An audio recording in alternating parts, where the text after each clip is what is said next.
Assalamualaikum warahmatullahi wabarakatuh. Pemirsa, di zaman sekarang banyak peneliti dan ilmuwan yang akhirnya menemukan sebuah hal-hal yang baru. Kita mengenal ada istilah ilmu sains. Ilmu sains ini sesungguhnya sudah dikenal, khususnya umat Islam ini mengakui bahwa di zaman Rasulullah SAW dalam kitab suci dicantumkan loh banyak sekali yang kita namakan ilmu sains itu. Contohnya mengenai teori Big Bang, kemudian juga pergerakan bumi itu sudah ada di sana, yang kitab itu sudah ada di 1400 tahun yang lalu. Baik, saya akan mengajak Anda untuk kita membahas fenomena sains dan Islam bersama dengan Profesor Dr. Komarudin Hidayat dalam Risalah.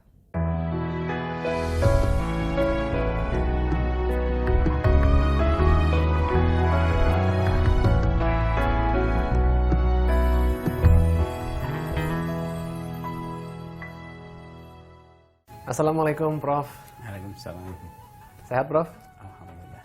Prof, kali ini pengen membahas seputar ilmu sains dan juga Islam. Bagaimana kalau menurut Profesor, adakah kaitannya antara sains dan Islam? Iya. Kalau kita sebut ilmu pengetahuan dalam Islam, ya, itu satu, bisa jadi ilmu pengetahuan yang menunjuk pada kitab suci. Yang kedua, ilmu pengetahuan yang dihasilkan oleh ilmuwan masyarakat Islam. Ya. Nah, ini hal yang berbeda kan? Oke. Nah, yang pertama, kitab suci itu adalah wahyu, diwahyukan, reveal oleh Allah, diwahyukan. Dan itu bukan hasil research. Makanya kita yakin benar, tapi kebenarannya itu sumbernya adalah wahyu. Sedangkan sains yang kita kenal di dunia modern itu adalah hasil riset induktif, penelitian, laboratorium, uji coba, lalu menghasilkan formula. Nah, dua-duanya bisa saja ketemu. Ini hasil riset terhadap fenomena alam, dan alam itu ciptaan Allah. Otak manusia juga dari Allah, manusia dari Allah, kitab suci dari Allah, bisa saja ketemu. Tapi bisa saja tidak ketemu, atau bisa saja wilayahnya berbeda. Misalnya begini, pengetahuan ya. Ketika anak kecil tidak akan megang listrik, dia tahu tidak akan megang. Dari mana taunya? Diberitahu oleh ibunya, jangan kalau megang kamu setrum. Tapi kadang kan bandel, nggak percaya. Dia pegang setrum. Benar. Jadi sumbernya dua. Satu tahu dari ibunya, kedua tahu dari mengalami. Iya. Maka itu atas dasar pengalaman. Nah, tapi anak kecil, listrik itu nyetrum bukan pengetahuan ilmiah. Pengetahuan saintifik ilmiah itu dijelaskan mengapa itu nyetrum, ya kan, itu secara teoritis, itu fisika, itu ilmiah. Jadi kita bedakan macam-macam pengetahuan. Atau begini, ada pengalaman manusia berabad-abad, kalau langit mendung, ini nanti akan hujan. Itu pengetahuan atas dasar pengalaman kebiasaan bertahun-tahun. Tapi setelah kita kuliah di kampus, bisa menjelaskan mengapa kalau langit mendung hujan. Dia jelaskan sejak dari matahari, kemudian terjadi penguapan air laut, ya, garamnya dipisahkan, dibawa angin ke daratan, macam-macam. Nah, itu artinya penjelasan ilmiah. Iya. Artinya apa? Sains, pengetahuan ilmiah itu menjelaskan fenomena alam dengan logika sebab akibat melalui berbagai proses pengamatan, observasi, penelitian, uji coba, dan sebagainya. Dan itu bersifat rasional, universal, empiris, induktif, itu sains. Nah, sekarang ada pengetahuan ilmiah yang ketika riset bertahun-tahun, loh, Quran telah bicara. Lah iya, tapi Al-Quran ini deduktif, revelation, diwahyukan. Oleh karena ini, ilmu ini memperkuat Al-Quran. Oh, betul kata Al-Quran itu ya, dengan sains ternyata pas. Jadi kalau menurut Profesor, sains dan juga Islam ini tidak perlu diperdebatkan, artinya justru bisa saling melengkapi. Iya. Kalau Anda baca Quran, Anda ahli pertanian, Anda sensitif dengan ayat-ayat pertanian. Karena ilmu pertanian Anda, iya ini betul, ini maksudnya. Kalau Anda seorang dokter, baca ayat tentang proses penciptaan janin manusia, Anda akan bisa menjelaskan ayat itu lebih empiris ilmiah dibanding Ustadz Kiai yang hafal Al-Quran tapi tidak belajar ilmu kedokteran. Iya, benar. Dan banyak sekali bisa astronomi. Quran mengatakan bahwa matahari itu berputar pada garis edarnya. Itu 14 abad yang lalu gitu. Tapi gimana? Ya tidak tahu, pokoknya diterima saja. Nah sekarang setelah astronomi berkembang, oh iya ya, Quran telah memberikan hipotesis atau isyarat. Gitu. Sehingga apa? Dalam abad tengah makanya umat Islam ya banyak melahirkan karya-karya ilmiah karena dorongan Al-Quran. Jadi Al-Quran itu memberikan isyarat, stimulasi, anjuran agar research, iqra, bismi rabbikal ladzi khalaq, bacalah semesta ini. Makanya Islam, Al-Quran dan sains itu tidak perlu diperhadapkan. Memang ada hal-hal yang belum terpecahkan, tapi tidak harus dipertentangkan karena beda. Ini riset, ini informasi. Contohnya begini, Al-Quran mengatakan Nabi Nuh suruh ngeliat kapal, kemudian banjir. Sekarang tanya historian, di mana kapal Nabi Nuh? Penuh spekulasi. Kita yakin ada Nabi Nuh buat kapal. Itu wahyu. Tapi secara historis di mana? Itu perlu diteliti dulu. Bisa saja itu hanya kiasan, bisa saja beneran ternyata ada. Dan belum ditemukan hingga saat ini. Ada tanda-tanda katanya iya, berarti Quran berarti ngomong peristiwa historis kalau begitu. Tapi coba sekarang Adam. Tanya sejarawan, Adam itu di mana? Sulit menelusuri karena tidak cukup bukti-bukti. Nabi Muhammad itu Quran ada, sejarah ada. Nah, itu kelebihannya. Jadi kalau toh saya orang Muslim, saya percaya pada Nabi Muhammad, baik karena Al-Quran juga alasan sains. Karena dua-duanya bertemu. Tapi nabi-nabi yang lain, Adam, Idris, Nuh, Soleh, itu tidak cukup informasi sejarah sains. Luar biasa. Al-Quran itu memang merupakan kalamullah. Jadi apa yang memang diwahyukan kepada Nabi Muhammad melalui perantaraan malaikat Jibril itu benar adanya. Memang peneliti ilmuwan bisa saja menemukan saat ini, tapi Al-Quran sudah menyebutkan itu 14 abad yang lalu. Dan tidak perlulah kita ini memperdebatkan, membentur-benturkan antara sains dan juga Al-Quran, tapi justru harusnya itu bisa memperkuat dan juga menambah keyakinan kita akan kebenaran Al-Quran. Kita akan sambung lagi mengenai apalagi nih tanda-tanda yang bisa memperkuat antara sains dan juga Islam setelah yang satu ini.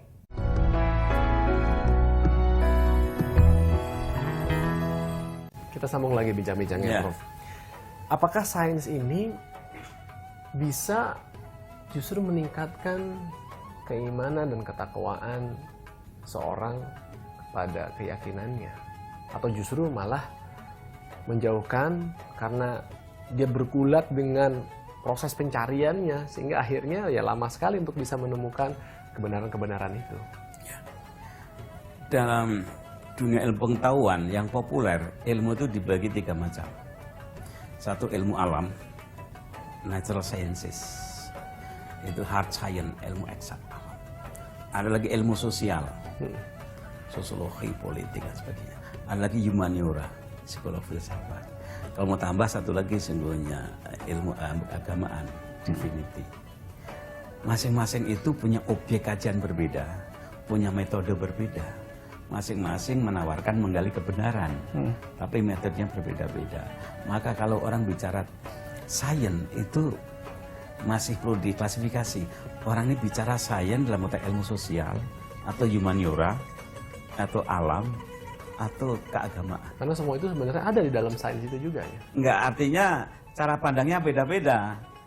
Misalnya benar menurut Al-Quran, kitab suci, itu kan normatif dari Allah. Iya. Tapi kalau benar dalam sains, itu kan hasil uji coba yang kadang dibantah terus-menerus tanpa adanya kritik, maka sains nggak berkembang. Nah, jadi itu beda. Cara pencapaiannya juga beda. Nah sekarang kembali pada bagaimana kira-kira pengaruh sains pada keagamaan.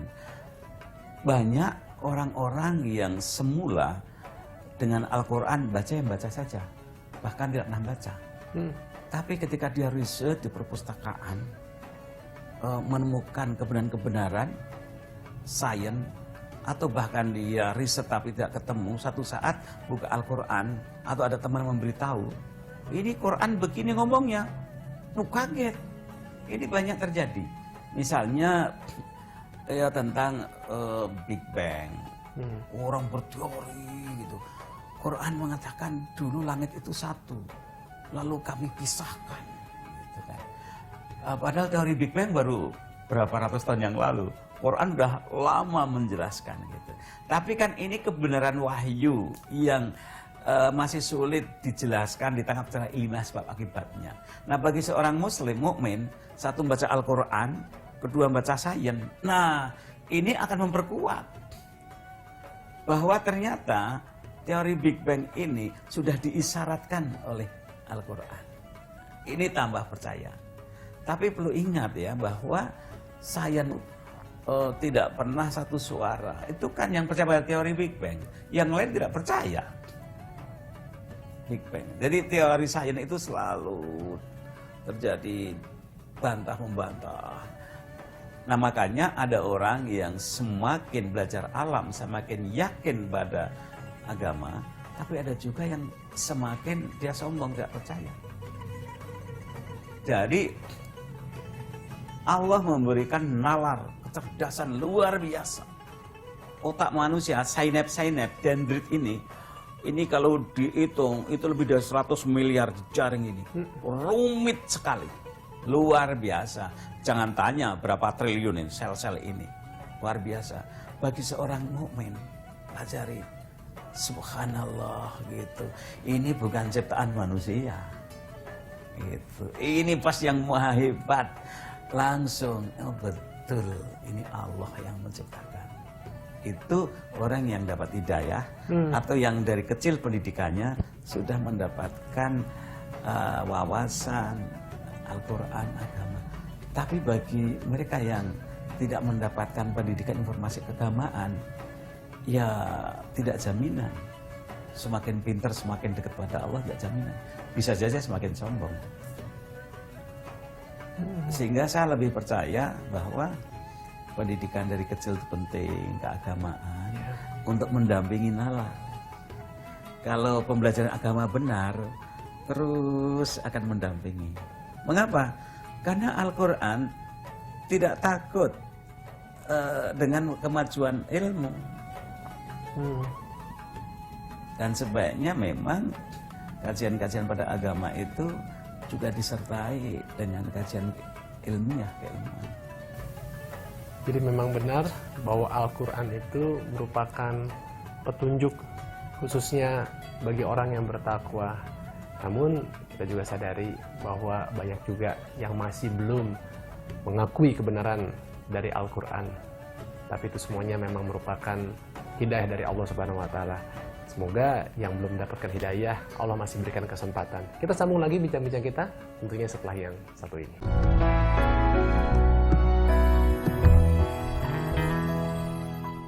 Terima kasih kepada Anda yang masih setia bersama Risalah, tentunya juga masih bersama dengan Profesor Komarudin Hidayat. Prof, kalau tadi kita bicara sains itu kan erat sekali dengan pendidikan di dalamnya. Tapi Islam juga banyak sekali pelajaran yang terkandung di dalamnya.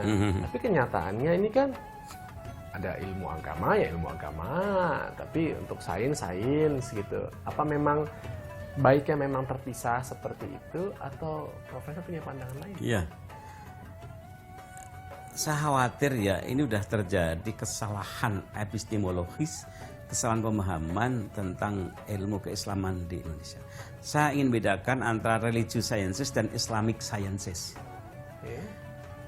Islam, Al-Quran itu menyuruh mempelajari semua cabang-cabang ilmu tadi. Ilmu alam, ilmu sosial, humaniora, itu semua disuruh. Artinya apa? Tidak perlu ada pemisahan. Tapi kita sudah terbentuk, oh ini ilmu Islam itu artinya ilmu agama. Nanti di bawah Departemen Agama. Yang umum di bawah Departemen Dignas. Oh ini matematika, astronomi, ekonomi, kedokteran bukan ilmu Islam. Ini salah. Di abad tengah nggak ada seperti itu. Coba lihat ya. Al-Quran itu menyuruh hambanya sehat. Ya kan? Terus kalau tidak sehat kan nggak bisa belajar, nggak bisa bekerja, nggak aktivitas. Maka ilmu kesehatan itu jadi wajib. Materi sama sendirikan. Fakultas kedokteran itu wajib. Makanya saya pernah jadi rektor UIN Jakarta, ada fakultas kedokteran. Orang heran, loh ini UIN kok ada fakultas kedokteran? Ya Islam menyuruh. Ada fakultas psikologi di dalamnya. Lah ya, karena Quran menyuruh melajari manusia. Dan ilmu yang terbantu itu psikologi. Islam menganjurkan kaya, harus ada dong ekonomi, akuntansi, entrepreneurship. Gitu. Tapi orang aneh, ini UN kok belajar ekonomi, seakan-akan itu ilmu, bukan wilayah Islam, itu umum. Ini kesalahan fatal. Jadi ini harus menyatu. Makanya pengalaman saya waktu dulu di pesantren, Kiai saya bilang, Islam itu apa? Kalau kamu ngantuk tidur, itu Islam. Nah, Iya. maksudnya? Karena badan ini ngikuti sunatullah, kalau malam ngantuk capek ya tidur. Oke. Dan kalau tidur itu berarti ikuti ajaran Allah, berarti itu Islam, berislam pada Allah. Gitu. Kalau kamu lapar makan itu Islam, karena badanmu ngikuti sunatullah, hukum Allah. Kalau tidak kamu menzalimi pada tubuhmu dan itu melanggar perintah Allah. Maka apa? Makan. Kalau halaman itu kotor, dibersihkan, itu Islam. Karena Islam nyuruh sehat dan bersih, maka bersihkanlah, itu Islam. Jadi Islam itu apa? Ya Islam itu kehidupan yang baik, yang benar, itulah Islam. Semua ilmu yang mengajak pada kebaikan, kebenaran, dan yaitu Islam. Kira-kira seperti itu nasihat Kiai saya. Aduh menarik sekali. Prof, ini saya ada pertanyaan titipan kemudian dari kawan saya. Kita agak sedikit keluar dari pembahasan yang terakhir nih. Dia menanyakan, tapi ada kaitannya sih dengan sains dan juga Islam, mengenai jadwal waktu sholat. Ya. Nah ini dia ada pertanyaan, bagaimana Prof untuk menentukan waktu sholat di daerah yang sulit untuk menemukan ada matahari di sana.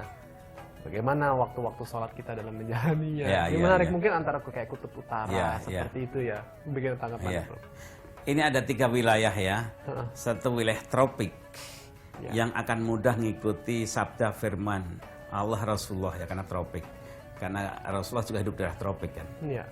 Ada yang daerah subtropik yang memang beda sekali. Ada yang mungkin in between di antara itu. Nah, ada satu pendapat begini, bahwa yang disuruh sholat dan puasa itu sebenarnya kan tubuh, ritme tubuh. Setelah sekian jam bekerja, kamu istirahat, kamu sholat, kamu kembali pada orbit ilahi. Lalu puasa itu sekian jam kamu puasa. Yang diperintahkan itu sebenarnya tubuh kita. Atur. Biar acek ngikuti aturan, gimana? Waktu itu gunakanlah matahari sebagai pedoman. Nah sekarang perintah itu tetap yang diperintah tubuhnya, tapi bagaimana nggak ada matahari di sana? Ya mungkin dia punya pedoman lain dengan jam tangan, dengan analog.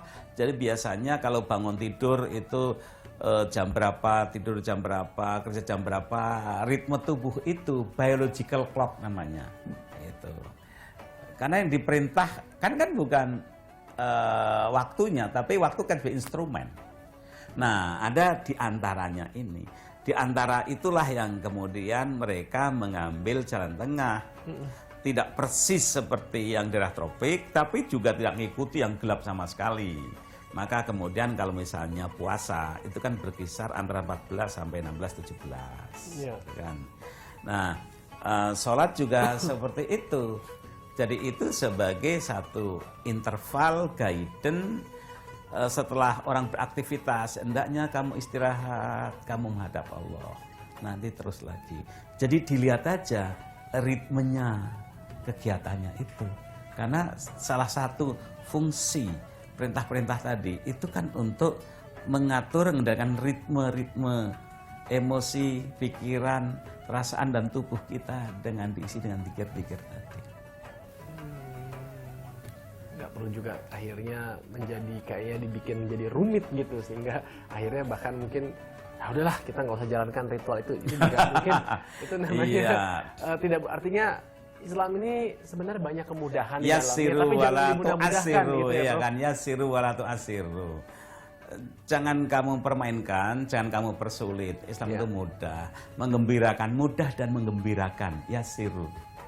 Islam itu mudah, menggembirakan, namun jangan disepelekan atau dimudah-mudahkan. Prof, ini sayang sekali waktu kita sangat terbatas, tapi terima kasih sekali ini akan pencerahannya seputar sains dan juga keislaman. Luar biasa sekali bahwa memang bicara mengenai ilmu sebenarnya ada di mana saja. Di dalam Al-Quran yang kita sering baca sehari-hari itu sebenarnya banyak sekali mengandung ilmu. Termasuk juga bukan hanya dalam Al-Quran, tapi yang kita lihat dalam kehidupan nyata sehari-hari itu banyak sekali pembelajaran yang bisa kita petik di situ. Jadi ilmu itu juga terbagi, tadi menurut Profesor ada 3, ada ilmu alam, ilmu sosial, dan juga ilmu humanioria. Iya, tambah satu lagi ya ilmu kenabian, kitabiah, kamu tambah lagi. Kalau mau ditambah. Nah, kemudian tadi dikatakan oleh Profesor Komarudin juga ilmu dipelajari dari pengetahuan dan juga dari pengalaman sehari-hari. Semoga apa yang tadi kita bahas hari ini bisa terus menambah keimanan dan ketakwaan kita, termasuk juga bisa meningkatkan kebijaksanaan kita untuk bisa menjalani kehidupan ini dengan sebaik-baiknya. Semoga Allah Subhanahu wa taala memberikan hidayah demi hidayah kepada kita semua. Kita jumpa lagi dalam risalah di informasi mendatang, informasi Islami jiwa muslimin sejati. Wassalamualaikum warahmatullahi wabarakatuh.